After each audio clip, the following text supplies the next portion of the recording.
Bapa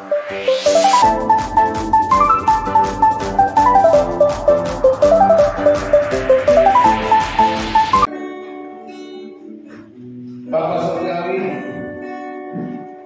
kami mengucap syukur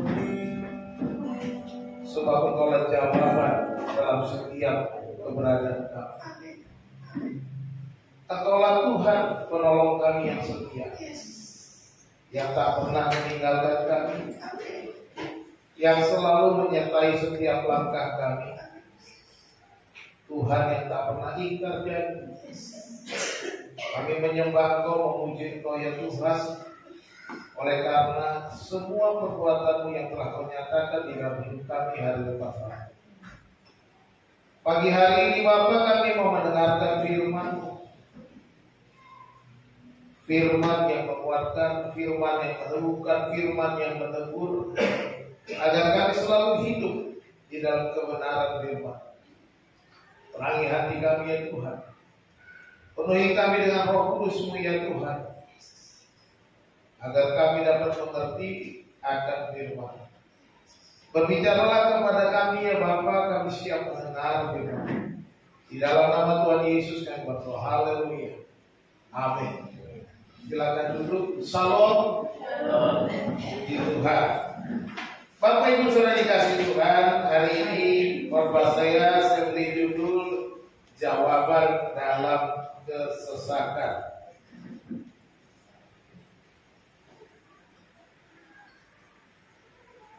Sebuah pertanyaan, sudahkah kita berdoa tetapi kita belum dijawab oleh Tuhan?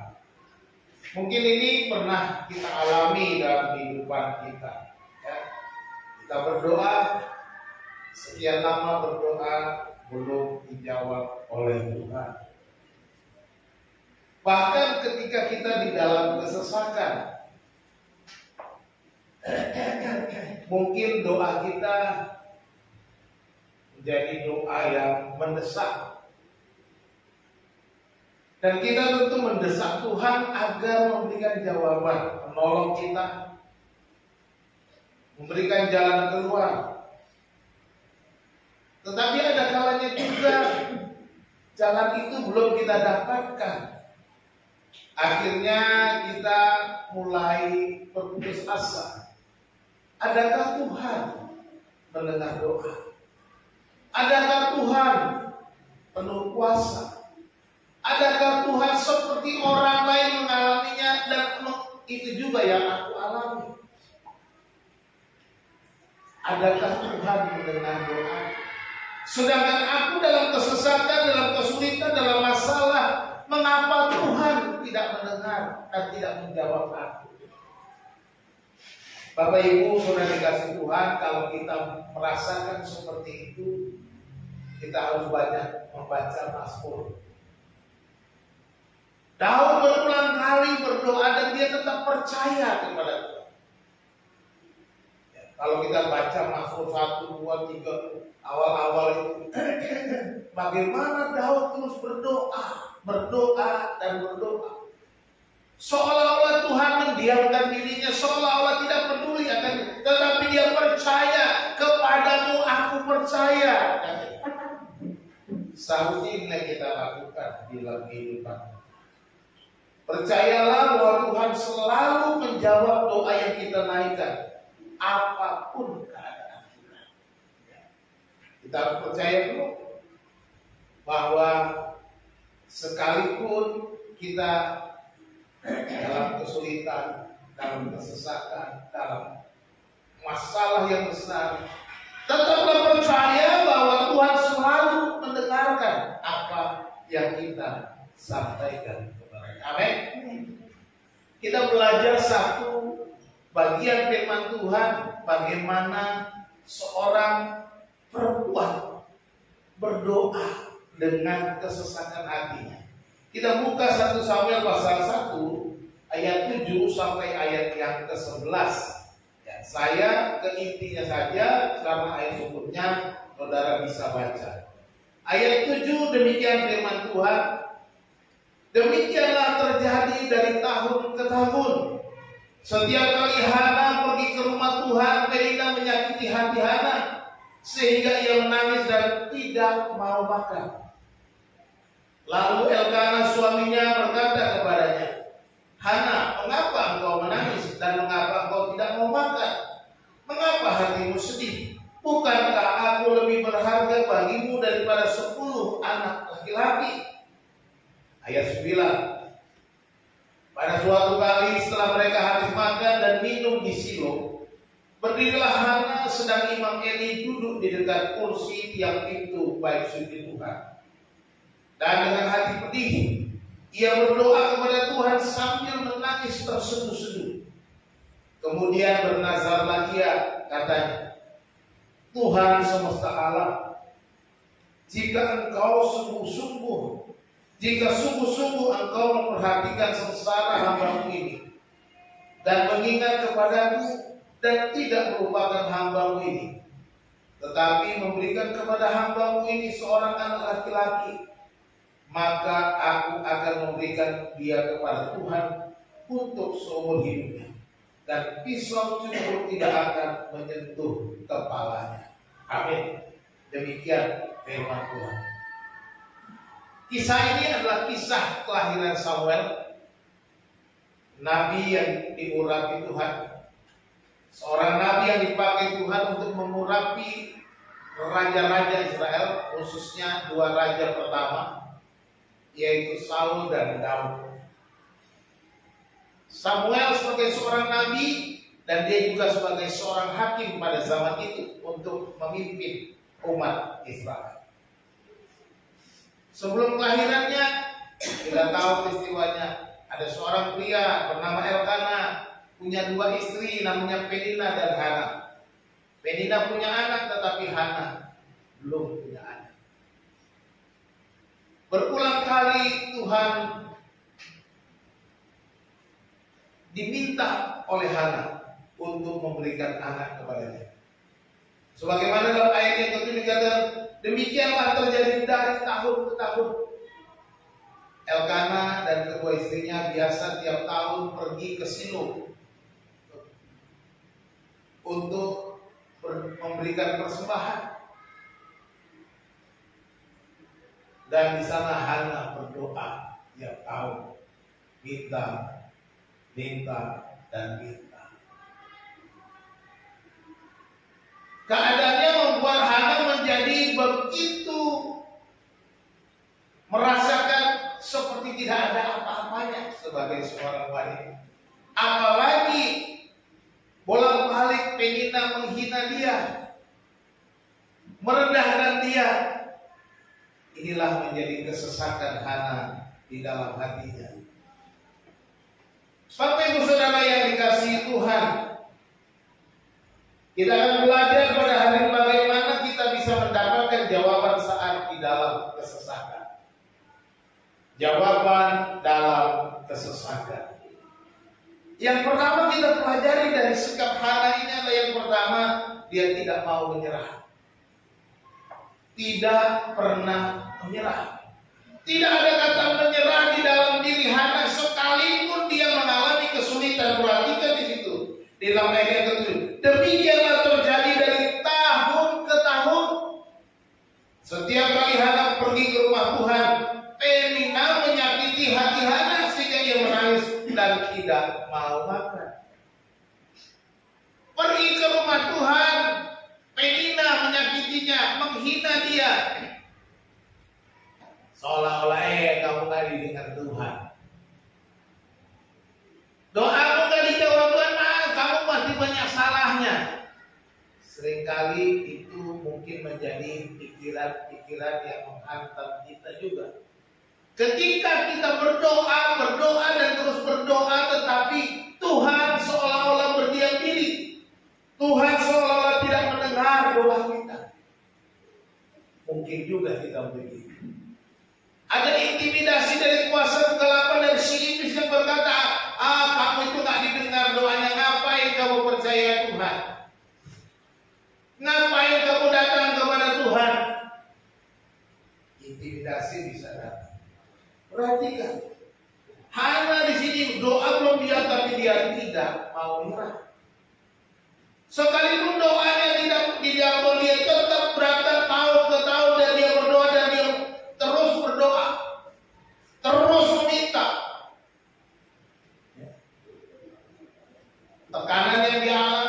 ancaman, ya. Ada tekanan dari luar, dia tidak mau menyerah. Penghinaan dari Penina, stres yang dialami, sakit hati juga dialami. Ini betul-betul menghantam kehidupan hati. Penghinaan, dihina oleh istri yang lain dari suaminya. Memang menjadi persoalan. Ini zaman perjanjian lama, orang-orang perjanjian lama istrinya boleh lebih dari satu. Tapi zaman sekarang jangan ada yang punya istri dua ya. Nanti diganti sama istrinya, awas dong. Ya, dihina, disakiti, mendatangkan stres. Kalau orang stres bisa ambil jalan pintas macam-macam. Orang stres bisa ambil jalan yang salah karena akalnya mulai tidak dipakai lagi. Orang stres ditambah sakit hati. Waduh, coba bayangkan, udah stres sakit hati. Orang stres sakit hati bisa membalas. Orang stres sakit hati bisa menyerang. Atau kalau dia tidak menyerang lawannya, dia menyerang dirinya. Masih itu tadi. Tetapi apa yang dilakukan Hana? Dia tidak pernah mau menyerah. Dia terus berdoa, dia terus datang kepada Tuhan, dia minta kepada Tuhan. Dari tahun ke tahun dikatakan firman Tuhan. Setiap kali mereka datang ke rumah Tuhan, cuma satu permintaan. Memang permintaan yang dicatat bagian terakhir tadi ayat yang ke-11. Saya percaya tahun ke tahun itu dia selalu berdoa, Tuhan berikanlah aku seorang anak. Berikanlah aku seorang anak laki-laki untuk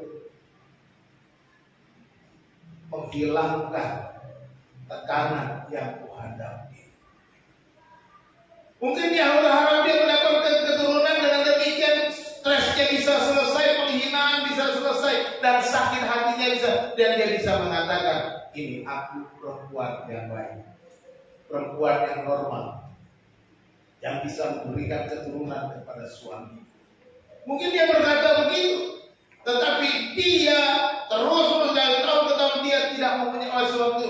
Kunci supaya kita dijawab adalah jangan pernah menyerah. Yesus berkata, menceritakan tentang seorang hakim yang lalim. Dia mengajar supaya kita tidak jemu-jemu untuk berdoa. Ada seorang hakim yang lalim di sebuah kota, lalu ada seorang perempuan miskin datang kepada hakim itu, bola di tengah malam, dan berkata, Pak Hakim, belalah aku. Berkali-kali perempuan itu datang, hakim itu tidak peduli, tidak mau tahu, ngapain membela perempuan ini.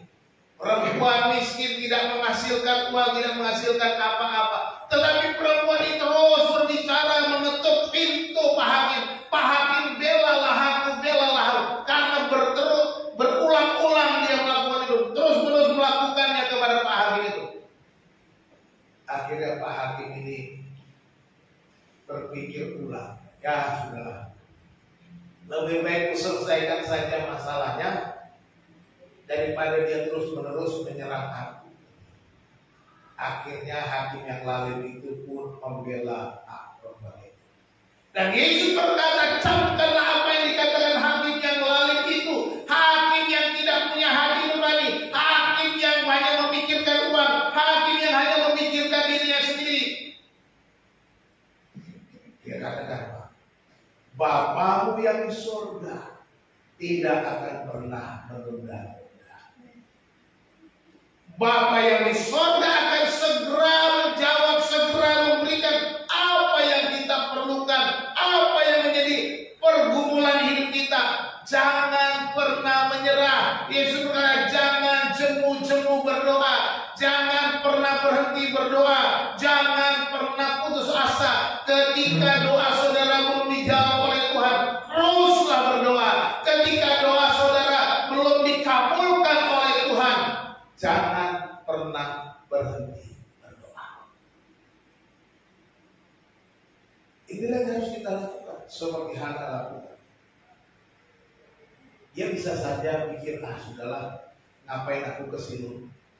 Bolak-balik. Oh, Tuhan gak jawab doa. Dia bisa berhenti berdoa. Daripada aku malu, mendingan aku melarikan diri saja. Bisa begitu. Tapi setiap kali suaminya mengajak ke sini, tahun demi tahun, dia terus berdoa. Sekalipun suaminya menghibur dia, bukankah aku lebih penting daripada 10 laki-laki? 10 anak laki-laki. Suaminya mengasihi dia dengan tulus. Tetapi bagi Hana itu bukan jawaban. Dan dia terus minta kepada Tuhan. Dia terus berdoa kepada Tuhan. Dia terus berharap kepada Tuhan. Dia terus berseru kepada Tuhan. Dia terus meminta, mengharapkan pertolongan Tuhan, memberikan jawaban dan menyelesaikan segala persoalan masalah. Yang pertama, jangan pernah menyerah. Itu kunci jawaban doa. Yang kedua, kita harus berdoa dengan bersungguh-sungguh hati. Ayat yang 9 dan 10 berkata, pada suatu kali telah habis, setelah mereka habis makan dan duduk dan minum di Silo, berdirilah Hana sedang Imam Eli duduk di kursi dekat tiang pintu bait suci Tuhan. Dan dengan hati pedih, ia berdoa kepada Tuhan sambil menangis terseduh-seduh. Perhatikan di ayat yang 10 itu dan dikatakan, dan dengan hati pedih ia berdoa kepada Tuhan sambil menangis terseduh-seduh. Doanya mengalirkan air mata. Hatinya pedih, tapi dia menaikkan doa kepada Tuhan. Dia menunjukkan kesungguhan hatinya. Setelah dia tidak mau makan, suaminya berkata, mengapa kau tidak mau makan dan minum? Bukankah aku lebih penting daripada anak laki-laki? Selesai makan, dia lanjut dengan berdoa. Selesai makan, dilanjutkan dengan terus berdoa. Dan doa dinaikkan dengan lebih sungguh, dengan pedih hati. Kata pedih hati ini menunjukkan keberadaan bagaimana hatinya itu, karena kepedihannya dia benar-benar berdoa. Saya membayangkan seperti Yesus di Taman Getsemani. Hatiku pedih, seperti mau mati rasanya. Dia berkata kepada, dan dia berdoa di sana, ya Bapa, kalau boleh cawan ini berlalu, biarlah berlalu, tapi jangan kehendakmu melainkan kehendakmu yang jadi. Kepedihan hati Yesus, dia semakin sungguh-sungguh berdoa, semakin berdoa dan terus berdoa, dan ada dikatakan oleh firman Tuhan, darahnya mencucur seperti keringatnya bercucuran seperti darah. Luar biasa. Gambaran itu juga yang dilakukan oleh Hana, hatinya pedih. Dan dia terus berdoa, menunjukkan kesungguhan hatinya bahwa doa ini dinaikkan dengan lebih sungguh lagi, lebih serius, lebih tunggu di hadapan Tuhan. Dia merendahkan diri dan berkata, Tuhan, ini aku. Hatiku pedih, hatiku sakit, hatiku menderita. Dia ungkapkan perasaannya kepada Tuhan sambil menangis terseduh-seduh. Bukan hanya melihat, dia menangis terseduh-seduh, menunjukkan ungkapan hati yang lebih sungguh.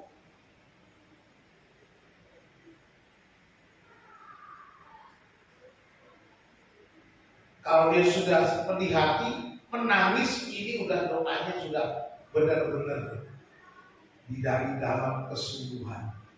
Dari dalam hati yang paling dalam, dari dalam hati yang sungguh-sungguh, dia menaikkan doa kepada Tuhan. Jadi kalau kita mau mendapat jawaban, bersungguh-sungguhlah berdoa, lebih serius berdoa, berkatalah dengan apa yang ada di dalam hatimu, sesuai dengan perasaan, ungkapkan kepada Tuhan, jangan takut. Kalau kau mau menangis, menangislah. Teriak-teriaklah, Tuhan, aku gak sanggup Tuhan. Oh menangis, nangislah Tuhan, aku gak sanggup lagi. Katakan, ungkapkan dengan kesungguhan hati, dengan apa yang ada. Tidak perlu berpuisi, berdoa. Ya? Karena Tuhan Yesus tidak perlu kita bertele-tele seperti para orang Farisi. Orang Farisi kalau berdoa itu bertele-tele, itu artinya dia baca puisi. Coba bandingkan orang Farisi dengan dengan pemungut cukai yang sedang berdoa. Tuhan perhatikan. Orang Farisi berdoa, ya Tuhan Allah, aku bersyukur kepadamu semua, aku tidak seperti pemungut cukai itu. Dia berdoanya merendahkan orang. Tetapi orang Farisi juga di perempatan jalan dia berdoa keras-keras. Di perempatan jalan dia teriak-teriak. Supaya dilihat bahwa dia orang yang rohani. Supaya dilihat dia sebagai seorang yang rajin berdoa. Dengan kata-kata yang berindah, kata-kata yang berpenuh puitis, dia menyampaikan doa. Itu orang Farisi. Tetapi kita harus berdoa dengan kesungguhan hati. Berdoa dengan apa adanya kita. Berdoa dengan apa yang menjadi pergumulan kita. Berdoa dengan apa yang menjadi kebutuhan kita yang sesungguhnya. Katakan kepada Tuhan, Tuhan, aku mau, tolonglah supaya Engkau berkenan. A, B, C, D. Ini harus kita doa dengan kesungguhan hati. Bukan doa dengan masalah-masalah. Artinya yang penting berdoa. Tuhan terima kasih atas Tuhan. Ya itu mah ala kadarnya. Setiap kali kita berdoa kita harus sungguh-sungguh. Ya. Kita berdoa dengan kesungguhan hati, bukan hanya sekedar mengucapkan kata-kata, bukan hanya mengungkapkan apa yang kita mau saja, tetapi dengan hati yang paling dalam. Makanya di sini dengan pedih hati ia berdoa kepada Allah sambil menangis terseduh-seduh. Ini ungkapan yang paling tepat, ungkapan yang terdalam dari isi hati, kesungguhan hati. Inilah kunci kedua jawaban dalam kesusahan. Jangan pernah menyerah untuk berdoa. Jangan pernah menyerah sekalipun belum dijawab. Dan naikkan doamu dengan kesungguhan hati, dengan sungguh-sungguh di hadapan. Dan yang ketiga, kita belajar dari perempuan ini bahwa kita harus punya komitmen kepada Tuhan. Ayat yang ke-11 dikatakan, kemudian bernazarlah ia, katanya, Tuhan semesta alam, jika sungguh-sungguh engkau memperhatikan sengsara hamba-Mu ini dan mengingat kepadaku dan tidak melupakan hamba-Mu ini, tetapi memberikan kepada hamba-Mu ini seorang anak laki-laki, maka aku akan memberikan dia kepada Tuhan untuk seumur hidupnya, dan pisau cukur tidak akan menyentuh kepalanya. Dalam doanya, Hana membuat sebuah komitmen, menjadi nazar kepada Tuhan, janji kepada Tuhan, komitmen kepada Tuhan. Aku akan memberikan dia kepada Tuhan seumur hidupnya, dan pisau cukur tidak akan menyentuh kepalanya. Ini nazar. Ya. Ada seorang yang menjadi nazir Tuhan sebelum Samuel, namanya Samson. Itu pun juga pisau cukur tidak menyentuh kepalanya, sehingga dia memperoleh kekuatan dari Tuhan. Mungkin juga ini menjadi inspirasi bagi Hana dan berkata, dia kuserahkan untuk Tuhan seumur hidupnya, dan pisau cukur tidak akan menyentuh kepalanya. Dia akhirnya menjadi seorang nazir karena dinazarkan. Dia meminta kepada Tuhan dengan nazar. Kemudian bernazarlah ia kepada Tuhan. Itu sebuah janji, komitmen kepada Tuhan. Jadi kita harus punya komitmen juga kepada Tuhan. Jangan cuma minta. Tuhan berkatilah aku, Tuhan berkatilah aku. Tiap hari mintanya berkat. Tapi buat apa? Kita hanya memikirkan berkat buat diri kita. Tuhan berkatilah aku untuk makanku, minumku, untuk istriku, untuk anakku, untuk semua rumah tanggaku, untuk bayar listrik, bayar uang sekolah anakku. Tuhan juga tahu ini. Tapi apakah kita punya nazar untuk kalau Tuhan sudah mengabulkan semuanya, untuk apa? Kita harus berpikir sesuatu yang memuliakan Tuhan. Sama seperti Hana yang aku akan memberikan dia kepada seumur hidupnya.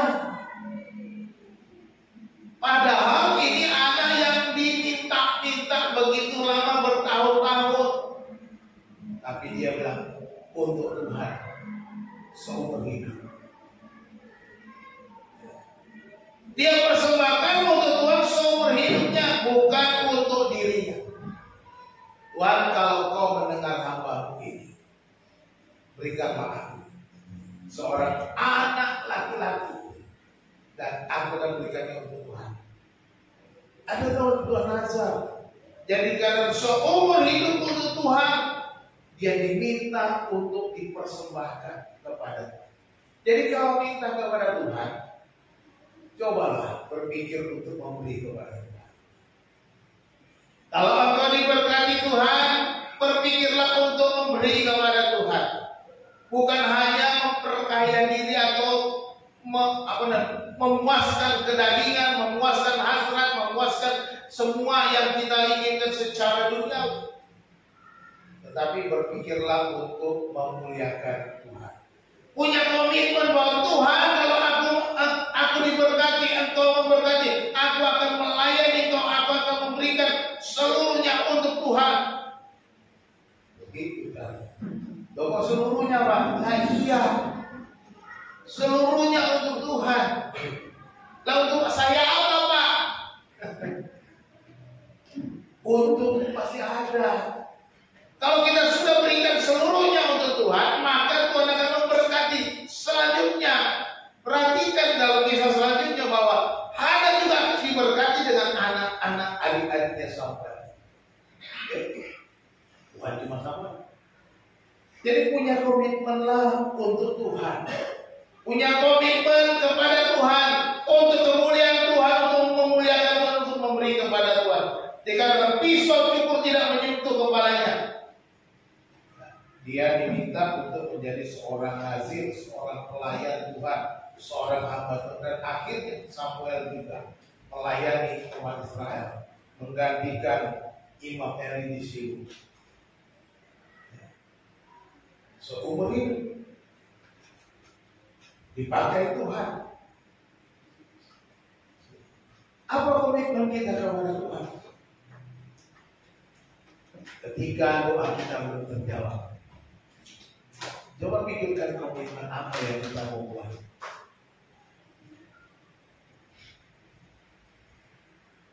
Komitmen apa yang kita mau berikan untuk Tuhan?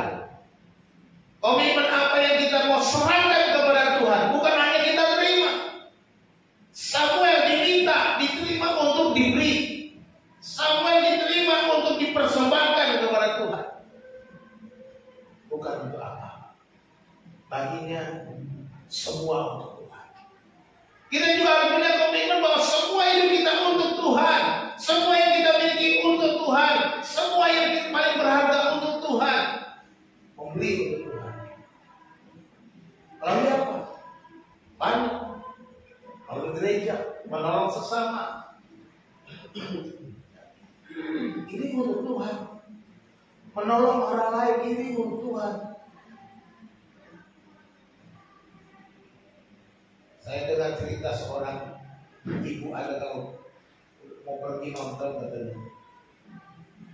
Nah, di tengah jalan dia pemulung. Berhenti.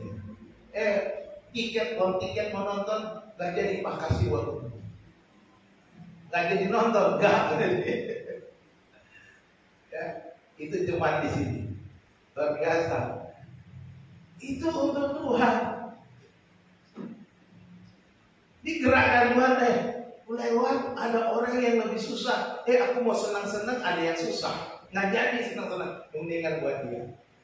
Itu bukan berarti untuk Tuhan itu semuanya ke gereja, bukan.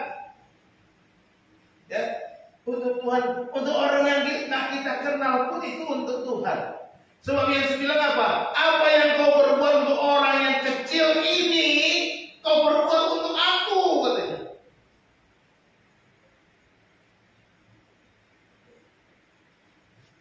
Kita harus belajar begitu.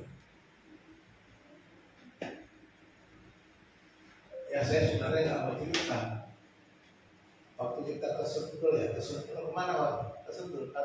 Yang rame-rame itu kemana ya? Kita pergi rame-rame ke mana kita rame-rame? Belum ya? Ke Bogor ya? Bogor kan penuh orang khusus kali. Saya lihat ada yang ngepel-ngepel itu. Pas mau dekat lebaran kan dia orang kayaknya puasa gitu. Kasihan juga nih. Ya, ada uang di kamar saya tergerak, ya kasihan. Ya, terima kasih Pak, terima kasih. Kan di tempat toilet kan nggak ada apa istilahnya harus bayar kan, tapi kan dia rasanya dia betul-betul terima kasih Pak, terima kasih dia sama-sama. Tapi saya nggak maksud itu. Artinya apa? Kalau kita memperhatikan lingkungan kita, ada orang-orang yang perlu kita bantu. Saya nggak peduli dia apakah seiman dengan saya atau tidak, tapi saya mau lakukan itu. Mari kita selalu perhatikan hal-hal kecil di sekitar kita. Kalau kita tidak peduli, kita tidak mau, bagaimana kita peduli? Karena Tuhan berkata, barang siapa setia dalam perkara-perkara kecil, dia juga akan dipercayakan perkara-perkara yang besar. Dia akan setia dalam perkara yang besar. Jadi kalau kita sudah dipercaya, setia dalam perkara, Tuhan akan tambahkan, dan perkara-perkara besar akan diberikan. Kalau mau usaha tambah besar, lakukan perkara-perkara kecil. Ya, lakukan hal-hal kecil, sederhana. Saya juga kagum. Kemarin itu saya terus kagum aja. Saya nggak bisa bantu bapak ibu yang mencat ruangan ini. Pulang saya bilang, luar biasa ya. Saya tidak pernah mikir, tapi mereka melakukannya. Dan dilakukan dengan senang hati. Ya, ada yang antar makanan, ada yang kerja keras sampai malam. Kita pulang sampai jam 10-an. Di sini baru pulang. Suatu hal yang luar biasa, saya salut. Terima kasih buat bapak ibu yang sudah berjuang. Saya yakin yang lain pengen datang, teman nggak ada kesempatan. Ya, mungkin yang lain tugasnya ada lagi. Kita harapkan mari. Ini hal kecil, sederhana. Ya, sederhana, tapi itu untuk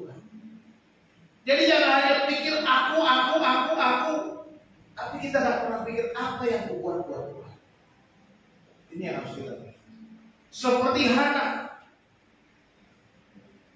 Sekalipun dalam kesesatan, dia masih pikir Tuhan. Dia masih mengutamakan Tuhan. Dia jadikan Tuhan itu prioritas utama dalam hidupnya. Komitmennya dia katakan, aku akan memberikannya untuk Tuhan seumur hidupnya. Terserah Tuhan, buatlah Tuhan apa yang kau mau atas tanah itu. Berikanlah Tuhan anak maka dia menjadi milikmu. Ini harus menjadi komitmen. Jawaban dalam kesesatan. Yang pertama, jangan menyerah. Jangan menyerah. Itu yang harus kita lakukan. Tetaplah berdoa, kata firman Tuhan 1 Tesalonika 5 ayat 7. Tetaplah berdoa. Jangan pernah menjadikan tekanan untuk berhenti berdoa. Ya. Apapun tekanan yang saudara hadapi, apakah tekanan dari luar, dari orang-orang sekitar saudara, ataupun masalah-masalah yang menyerang saudara, ataupun tekanan dalam diri saudara sendiri, intimidasi iblis, jangan pernah berhenti berdoa. Terus berdoa. Yang kedua, bersungguh hatilah.